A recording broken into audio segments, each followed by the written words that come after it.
ไปค่ะสวัสดีค่ะทุกคนสวัสดีอย่างเป็นทางการนะคะเข้ามาแล้วก็รีบเก็บก่อนเลยเลือกเดินป่าใหญ่ต้นไม้ใหญ่แบบนี้ช่วงนี้ยังฝนแรงยังแห้งอยู่นะคะปีนี้คือต้องลุ้นมากๆเลยว่าเห็ดจะเป็นยังไงวันนี้นะคะจะมีเห็ดที่โดนแดดบ้างเก็บไม่ได้บ้างเลือกเอาแต่ขอให้เราโชคดีเป็นกำลังใจให้ด้วยนะคะกลุ่มแรกของเราขอให้หมานๆนะคะตายายโอ้ยไปทำงานคิดถึงแต่ป่าเห็ดค่ะทุกคนมาแล้วป่า100 โลในตำนานส่วนวันนี้จะได้กี่โลต้นฤดูกาลหลังจากฝนแล้งนะคะได้มากได้น้อยแค่ไหนก็แบบดีใจเลยแหละแล้วร่างกายของเราก็เหนื่อยจากงานประจำด้วยค่ะก็ลุ้นและเป็นกำลังใจให้คนชอบเก็บเห็ดที่ทำงานประจำด้วยนะทุกคนเก็บเร็วเลยนะคะวันนี้เดี๋ยวมีเวลาทำความสะอาดที่บ้านอีกรอบค่ะเพราะว่าเดี๋ยวนี้เดินไกลไม่ได้แล้วค่ะทุกคนเดินนานไม่ค่อยไหวแล้วนะคะแต่ว่าแค่ได้เข้าป่าก็มีความสุขเนาะที่เหลือไปลุ้นกันจ้าทุกคนเริ่มต้นด้วยดีมากเลยค่ะมีเห็ดที่ออกเป็นจุดแบบนี้ 3-4 จุด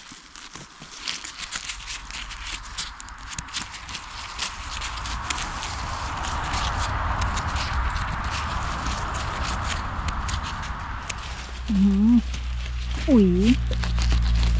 ถูกรากไม้ทับไว้บางดอกก็โดนแดดนะคะช่วงที่ฝนแล้งก็คือแดดเผาหน้าเห็ดไปหมดเลยค่ะหน้าเห็ดจะเป็นสีแดงๆเดี๋ยวเราค่อยไปคัดอีกทีนึงพอเราเก็บมาสักพักนึงเห็ดมันจะเริ่มสดสีมันจะออกชัดเจนนะคะตอนนี้ก็คือเลือกไปด้วยแหละเมื่อวานก็เก็บแบบเลือกไปแต่ก็มีเห็ดหน้าแดงปนไปด้วยก็ต้องเก็บออกก่อนที่เราจะไปขายค่ะอยู่ใต้มอสเยอะเลยค่ะทุกคนเดี๋ยวนะขอเก็บหลังกล้องก่อนนะ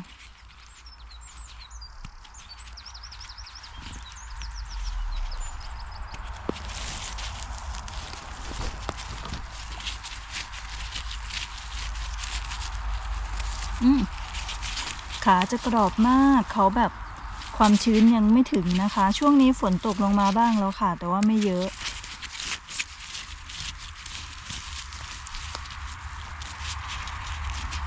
เห็ดก็เลยจะกรอบเก็บไม่ดีก็แตกไปเลยค่ะออกเป็นชั้นๆสวยจังทุกคนใต้ต้นสนใหม่ดอกสวยมาก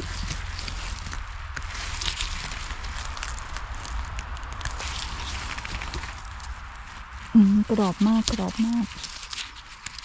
นี่เป็นเชื้อเห็ดที่กระจายใหม่นะคะป่านี้เป็นป่าประจำแล้วค่ะทุกคนเราจะรู้ว่าเห็ดอยู่ตรงไหนอันนี้คือเชื้อใหม่ค่ะ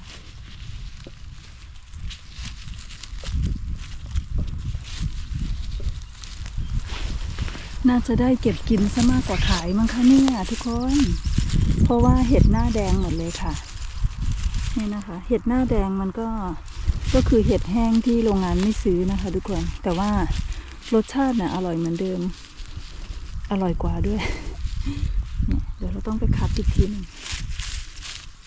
โดนแดดมาเลยค่ะทุกคน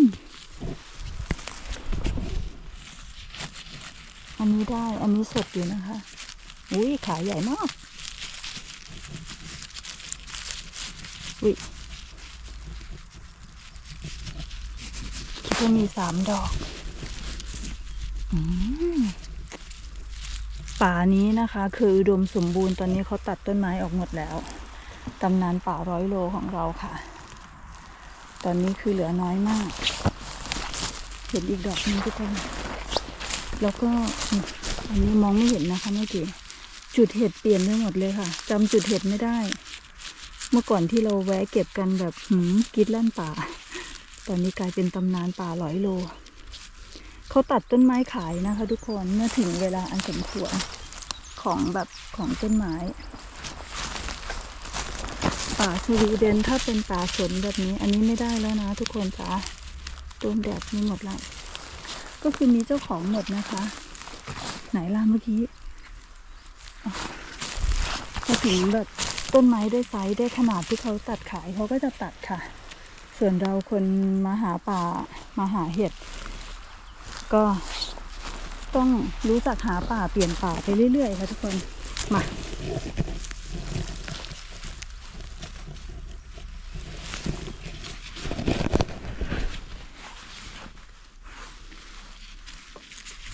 นี่บางดอกก็โดนแดดแดงไปหมดเลย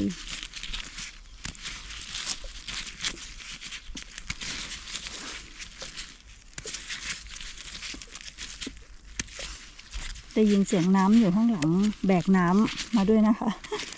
น้ำกินแล้วก็แบกถังบลูเบอร์รี่มาด้วยค่ะถ้าสมมุติว่าตรงไหนมีบลูเบอร์รี่ดกๆจะได้ไม่เสียดายทุกคนใครที่ติดตามรับชมวันมานานจะเห็นว่าบางทีเราไปเจอบลูเบอร์รี่สวยๆกลางป่าเราไม่ได้เอาที่ตักไปได้แต่โอ้ยเสียดายอะไรแบบนี้นะคะ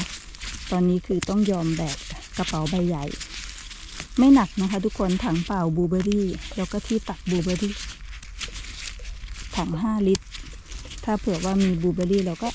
ตักใส่ถังใส่กระเป๋าได้ค่ะทุกคนก็เลยได้ยินเสียงน้ำมันกระแทกกับ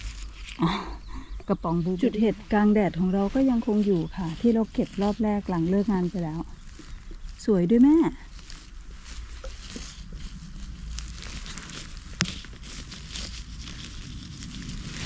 โดนแดดไปบ้างแต่ยังได้อยู่นะ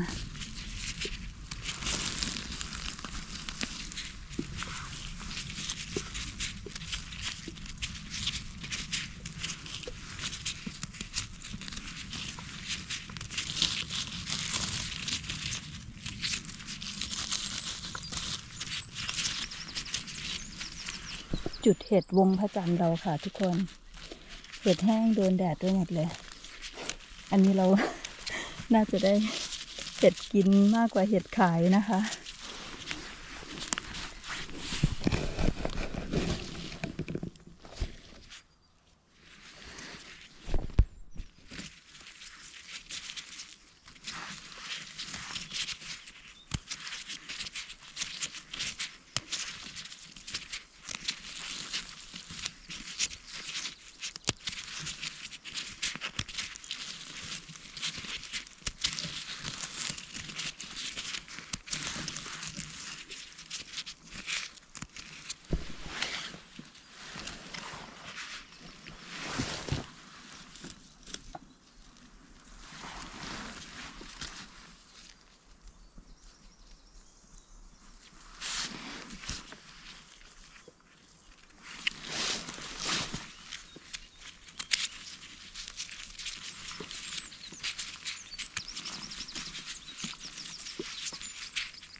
เจอกลุ่มแบบเล็กๆแบบนี้ติดกันนะคะฟินอยู่ทุกคน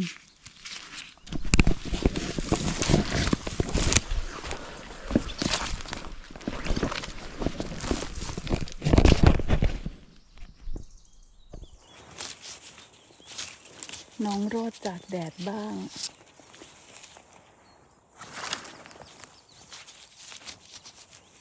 เห็ดก็อยากเกิดอากาศก็แรงทุกคนจ้ะคนขายก็อยากขายคนซื้อก็อยากซื้อแต่ไม่มีเห็ดกลุ่มนี้โอเคอยู่ค่ะ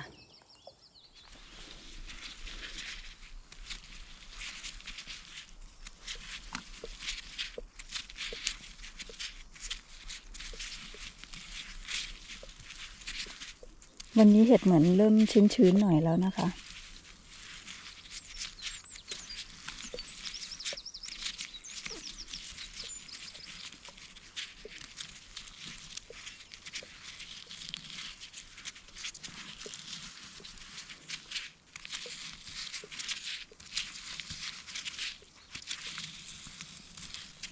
ดูค่ะทุกคน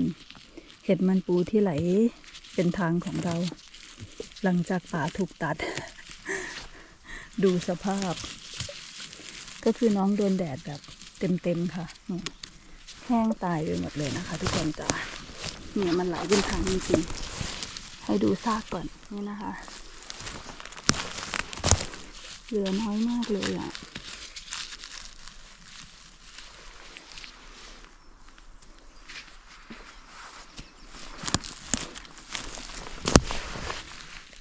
อันนี้พอจะสวยบ้างเนาะ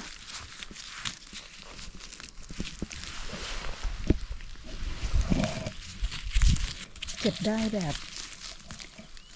20% 80%คือโดนแดดเผาไปหมดแล้วค่ะเนี่ยอย่างอันนี้ขายไม่ได้แล้วนะคะ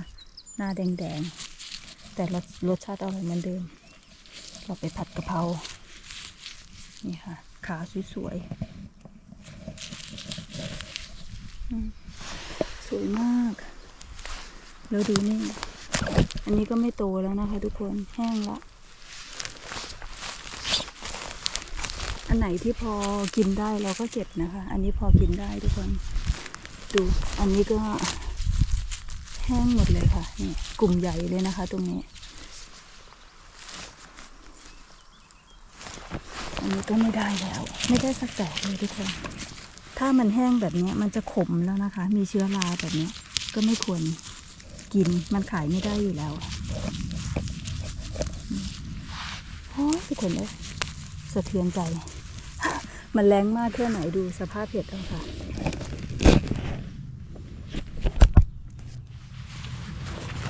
ได้แค่นี้เอง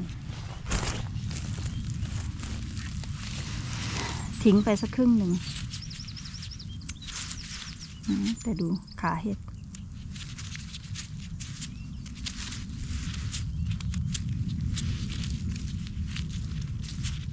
เห็ดแห้งแต่ขาสวยมาก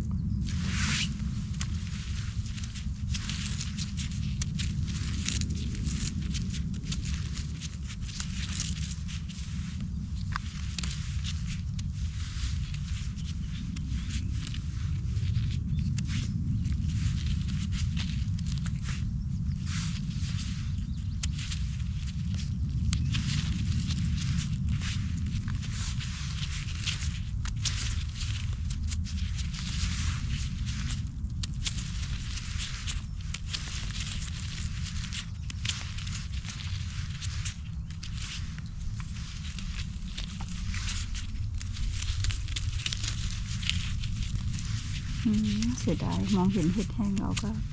เสียดายค่ะเข้ามาถึงโซนป่าใหญ่แล้วค่ะทุกคนดูขาเห็ดป่า100 โลในตำนานในโซนที่ยังมีเหลือต้นไม้ใหญ่อยู่นะคะอันนี้ต้นฤดูกาลนะทุกคนจ๋ามันก็จะไม่ค่อยเยอะเท่าไหร่เรียกว่าเห็ดเพิ่งออกแต่ก็เป็นเห็ดเป็นป่าใหญ่ที่เรารู้ว่าเห็ดอยู่ตรงไหนค่ะเราเดินมาเช็คตามจุดเห็ดพอสวยมาก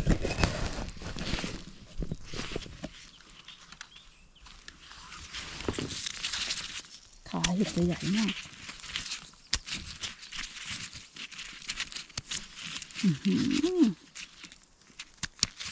สดทุกดอกสวยทุกดอกเลยค่ะดูใต้หมวกดอกนะสวยมากแม่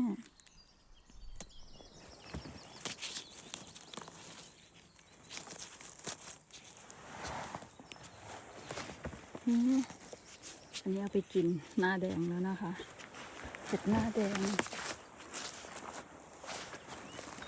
เริ่มออกค่ะทุกคนอันนี้เล็กๆอยู่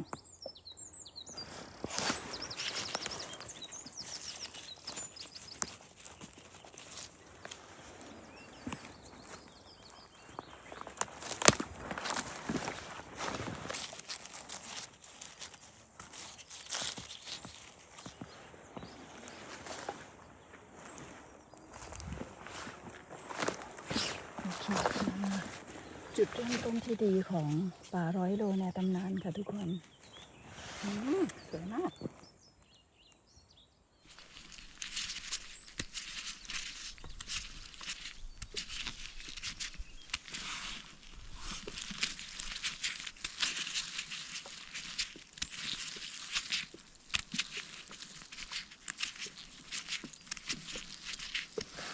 สวยจริง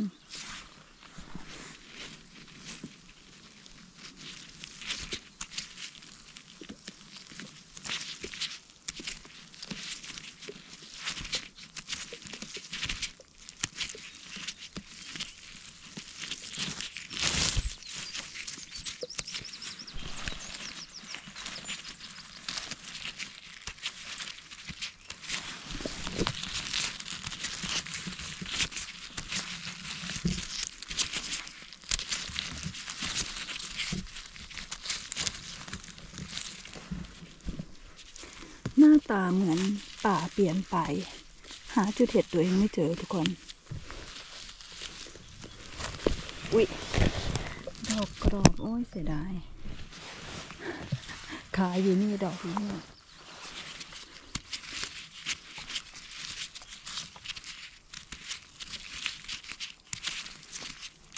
เดี๋ยวอัปเดตตะกร้าเห็ดให้ชมนะคะแล้ววันก็จะเดินออกแล้วค่ะ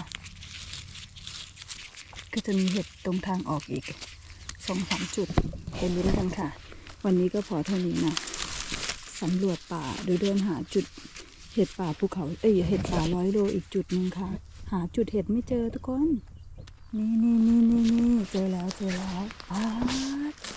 ดูค่ะถ้าไม่โดนแดดนะทุกคนอันนี้คือได้เก็บไปกินแล้วแหละตรงนี้จะอยู่ใกล้บ้านในป่าบ้านเขามีหมาด้วยทุกคนเดี๋ยวได้ยินเสียงหมาจะทิ้งเห็ดกลุ่มนี้เลยนะโอ้ยทุกคนดูนะเห็ดขึ้นเยอะมากแต่ว่าโดนแดดหมดเลยค่ะ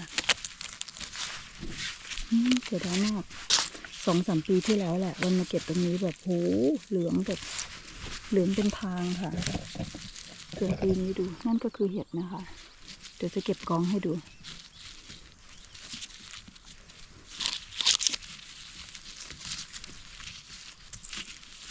สีก็จะเป็นแบบนี้บางดอกก็ไม่ได้แล้วนะ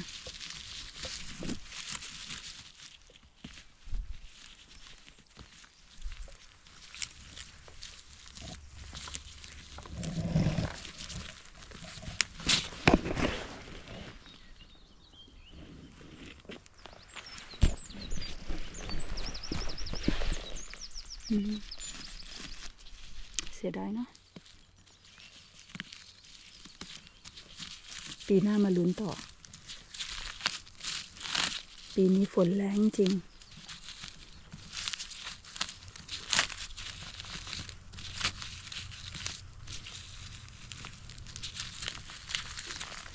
ดูค่ะดอกที่เขาโดนแดดแล้วเขาด้านเขาจะไม่เกิดแล้วนะคะเนี่ยดูอันนี้ก่อน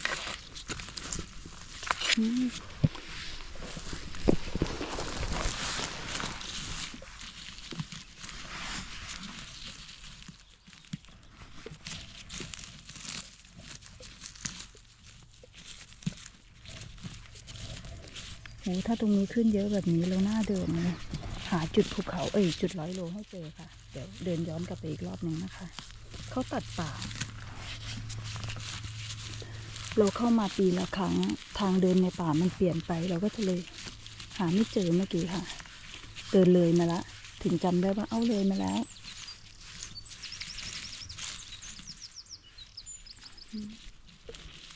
สวยๆอยู่นะ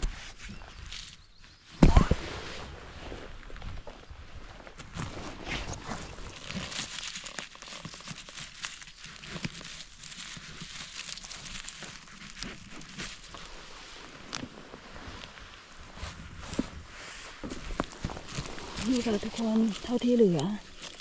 กองนี้เลยกองเป็นกิโลได้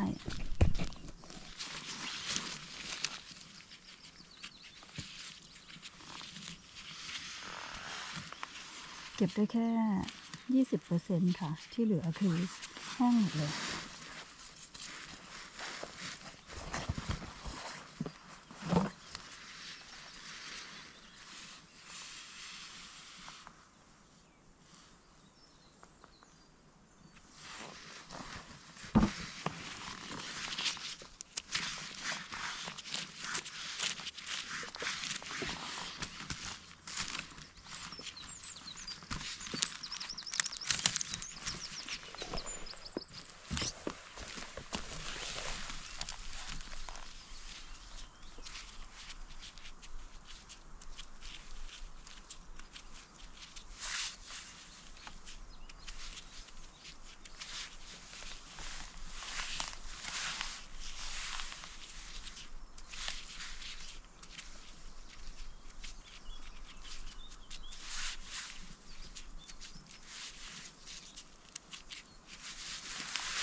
แล้วเราก็จะเข้ามาอีกทีนู่นเลยค่ะ รอเห็ดทัดออกเลยนะคะเพราะเป็นป่าที่เดินไกลแล้วก็รอให้เห็ดออกด้วยล่ะค่ะทุกคน เห็ดรอบสองเห็ดรอบแรกของปีเรียกว่าตุยไปหมดป่าแล้วค่ะ คงจะได้ช่วงที่วันลาพักร้อนพอดีค่ะทุกคนกลางเดือนสิงหาคมนะมีวันหยุด7 วันค่ะพี่นิ่มอาจจะกลับมาเก็บเห็ดกับวันนะคะต้องรอลุ้นอีกทีหนึ่งว่ากำลังใจพี่นิ่มจะเข้มแข็งหรือยังนะคะทุกคนป่ะโหก็คุ้มอยู่ค่ะที่ตัดสินใจเดินมาดูสวยงามมากแม่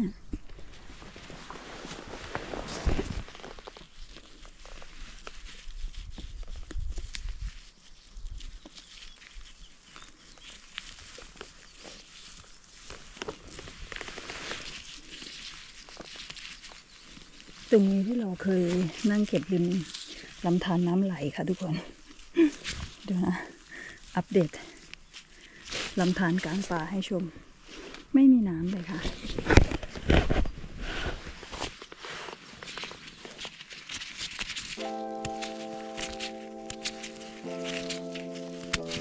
ฝนแรงแบบนี้บลูเบอร์รี่รสชาติอร่อยมากทุกคนจ๋า